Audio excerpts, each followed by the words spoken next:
Varahi silks వారి grand festive celebrations పొందండి 10,000 రూపాయలు ఆపై కొనుగోలుపై బంగారు నాణెం ఉచితంగా. Welcome to Suman TV. అపర భగీరథుడు సరార్దర్ కాటన్ అనేది గోదావరి జిల్లాలో ఎప్పుడు అందరి నోట అదే మాట. ఇప్పుడు అపర భగీరథుడిగా చరిత్రలు నిలిచిపోయే వ్యక్తి ఎవరంటే పవన్ కళ్యాణ్ గారు. ఈ రోజున నిడదవోలు నియోజకవర్గం కందులు దుర్గేష్ గారిది. అక్కడ పెరవల్లో వేలాది మంది జనం సమక్షంలో ఆయన శంకుస్థాపన చేశారు. దేనికోసం? కేంద్ర ప్రభుత్వ జల్ జీవన్ మిషన్ ద్వారా గోదావరి జిల్లాలో దాహార్తిని తీర్చడానికి. దాదాపుగా 23 నియోజకవర్గాలు, 66 మండలాలు, 68 లక్షల మంది ప్రజలకి శాశ్వత పరిష్కారం. ఇందాక శ్రీనివాస్ వర్మ గారు బీజేపీ ఎంపీ, నర్సాపురం ఎంపీ, కేంద్ర మంత్రి, ఆయన మాట్లాడిన మాటలు చూస్తే ఇక చరిత్రలు నిలిచిపోయే విధంగా పవన్ కళ్యాణ్ గారి పనితీరు బాగుందని చెప్పి 12,336 గ్రామాల్లో గ్రామ సభలు పెట్టి రికార్డు సృష్టించారని చెప్పారు. అడవులకు మన్యంలో రోడ్లు వేయించారన్నారు. ఇవన్నీ ఒక ఎత్తు అయితే తన సొంత జిల్లా, ఎందుకంటే గోదావరి జిల్లాలో ఆయన పుట్టింది మొగల్తూరు. ఇప్పుడు కొనిదెల పవన్ కళ్యాణ్ గారు డిప్యూటీ చీఫ్ మినిస్టర్గా 2019 నుంచి 2024 వరకు జల్ జీవన్ మిషన్ ద్వారా కేంద్ర ప్రభుత్వం ఇచ్చిన ఇది 50-50%తో చేయాలనుకుంటే ఆ ప్రాజెక్టు గత ప్రభుత్వం నిర్లక్ష్యంగా పక్కన పెట్టేసిన దాన్ని గోదావరి జిల్లాలకి దాహార్తి తెచ్చాలని పవన్ కళ్యాణ్ గారు, చంద్రబాబు నాయుడు గారు కలిసి మోదీ గారి దగ్గర చొరవతో 2028 వరకు ఆ యొక్క మిషన్ ఎక్స్టెన్షన్ చేసుకొని ఈ రోజున శంకుస్థాపన చేస్తే గోదావరి జిల్లాల ప్రజలు, లక్షలాది మంది ప్రజల్లో వాళ్ళ కళ్ళల్లో ఆనంద బాష్పాలు. ఒకవైపు ఎమ్మెల్యేలు, డిప్యూటీ స్పీకర్ గారు, సెంట్రల్ మినిస్టర్స్, కందులు దుర్గేష్ గారు, ఇరు జిల్లాల కలెక్టర్లు, ఎంత రంగరంగ వైభవంగా జరిగిందంటే చెప్పుకోవటానికి మాటలు చాలు అన్నట్టుగా చరిత్రలు నిలిచిపోతాం. నిజంగా సరార్దర్ కాటన్ గారు ఇరిగేషన్ వల్ల గోదావరి జిల్లాలు దేశానికి ధాన్యాగారం అందిస్తాయి, కొబ్బరి తోటలు సస్యశ్యామలంగా ఉంటుందని మనం అందరం. మరి ఈ రోజున చరిత్రలు నిలిచిపోతారని చెప్పి ఒకవైపు డిప్యూటీ స్పీకర్ రఘురామకృష్ణరాజు గారు చెప్పారు, శ్రీనివాస్ వర్మ గారు చెప్పారు. మన నెక్స్ట్ జనరేషన్, మన బిడ్డలు కూడా పవన్ కళ్యాణ్ గారు చెప్పుకుంటాం. ప్రతి ఇంటికి, ఎందుకంటే గ్రామీణ మంచినీటి పారుదల అంతా కూడా ఆయన శాఖలో ఉన్నది.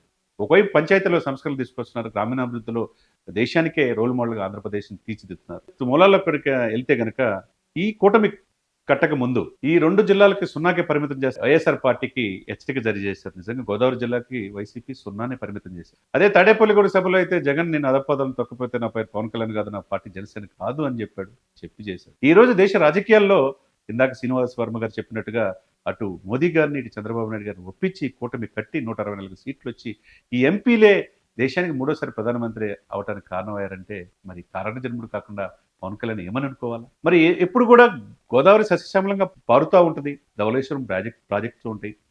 మంచినీరు ట్యాంకర్ల ద్వారా తెచ్చుకోవాలంటే ఎంతకాలం? ఒకవైపు రొయ్యల చెరువులు, చేపల చెరువులు అవి కలుషితం అయిపోతున్నాయి. మరి ఇటువంటి మధ్య శుద్ధి చేసి అక్కడున్న లక్షలాది మంది జనానికి ఈరోజు 3,050 కోట్లు శాంక్షన్ చేయించుకోవటం అంటే మామూలు విషయమా? అది కేంద్ర ప్రభుత్వం, రాష్ట్ర ప్రభుత్వం సంయుక్తంగా 50-50%తో చేసుకుంటారు. మరి గత పాలకులు ఎందుకు నిర్లక్ష్యం చేశారు? ఇప్పుడున్న పవన్ కళ్యాణ్ గారు ఎందుకు దీన్ని ప్రత్యేకంగా తీసుకున్నారంటే ఆయనకు తెలుసు, పేద ప్రజల యొక్క దాహార్ది తెలుసు, వాళ్ళు ఎంత అలమటిస్తున్నారో తెలుసు. కాబట్టి తూర్పుగోదావరికి 1,650 కోట్లు, పశ్చిమ గోదావరికి 1,400 కోట్లతో 3,050 కోట్లతో ఇది శంకుస్థాపన చేశారు.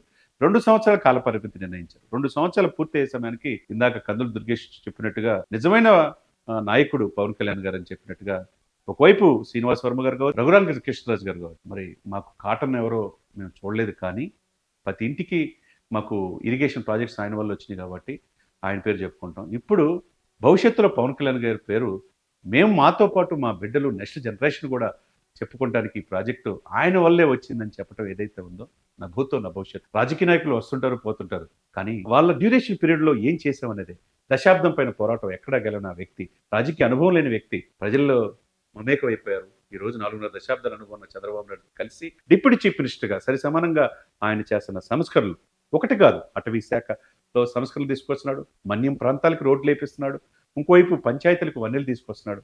ఈ రోజున గ్రామీణ నీటి గోదావరి జిల్లాలో అయితే దేశానికి ధాన్యాగారం అని ఆ గోదావరి జిల్లాలో ప్రజలే దాహాద్రికి ట్యాంకర్ల ద్వారా నీళ్లు తెచ్చుకునే ఇది ఎట్లా ఉంటుంది? ఒకవైపు కలుషితం అవుతా ఉంది రొయ్యల చెరువులు, చేపల చెరువుల. దాన్ని శుద్ధి చేసి పైప్ లైన్ వేసి 2 సంవత్సరాల కాల పరిమితిలో ఇది పూర్తి చేయాలని ఏదైతే ఏషియన్ బ్యాంకు డెవలప్మెంట్తో నిధులు తీసుకొస్తున్నారో పవన్ కళ్యాణ్ గారు చరిత్రలు నిలిచిపోతారనడానికి ఎటువంటి డౌట్ లేదు. కాబట్టి నాయకులు ఎంతోమంది వస్తుంటారు, పోతుంటారు, కానీ వాళ్ళు చేసిన పనులు, వాళ్ళు చేసిన సంస్కరణలే గుండెల్లో పెట్టుకుని ప్రజలు చూసుకుంటారనడానికి ఇదే నిలువెత్తు నిదర్శనంగా మనం చూడాలి. ఇప్పుడు ఇంతకుముందు రాష్ట్రం విడిపోయినప్పుడు గోదావరి జిల్లాలో డిసైడ్ ఫ్యాక్టర్ అంటారు. మరి విడిపోయిన తర్వాత కూడా గోదావరి జిల్లాలో ఏది అధికారంలో రావాలన్నా అదే డిసైడ్ ఫ్యాక్టర్. మరి వైసీపీకి 0కే పరిమితం చేశారంటే ఆ ప్రజలు వద్దనుకున్నారు. కాబట్టి ప్రజల సమస్యలను గత పాలకులు పట్టించుకోలేదు. ఇప్పుడు పవన్ కళ్యాణ్ గారు అధికారులను శశిభూషణ్ గారు కావచ్చు, కృష్ణతేజ గారు కావచ్చు, కలెక్టర్లతో అక్కడ ఇరిగేషన్ అధికారులతో ఎప్పటికప్పుడు సమన్వయం చేసుకుంటా ఆగిపోయిన ఈ ప్రాజెక్ట్ని పట్టాలెక్కించి ఈ రోజు శంకుస్థాపన చేయటం ఏదైతే ఉందో ఉభయ గోదావరి జిల్లాలు ఇందాక చెప్పినట్టుగా ఈ నిడదవల్లో చరిత్రలో నిలిచిపోయినట్టుగా ఇది ఇక్కడ ఎమ్మెల్యే కూడా కందుల దుర్గేష్ గారు.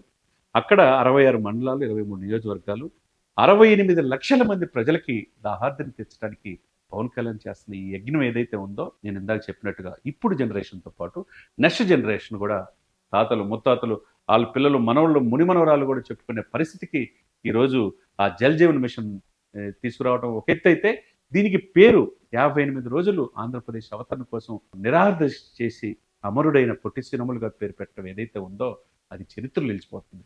ఎవరు ముఖ్యమంత్రులు, మాజీ ముఖ్యమంత్రులు వాళ్ళ పేర్లు జగనన్న గోరుముద్ద, జగనన్న దీవెన, లేకపోతే అంతకుముందు రాజశేఖర రెడ్డి గారి పేర్లు, ఇట్లా రకరకాలుగా నాయకుల పేర్లు చెప్తా ఉంటారు. కానీ అది కాదు ముఖ్యం.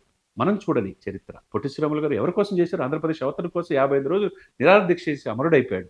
ఆయన పేరు ఈ యొక్క జల్ జీవన మిషన్ పెట్టడం ఏదైతే ఉందో అమరజీవి జలధార అని పేరు పెట్టడం అది ముఖ్యంగా పార్టీలకు అతీతంగా అందరూ కూడా పవన్ కళ్యాణ్ గారిని ప్రశంసిస్తున్నారు.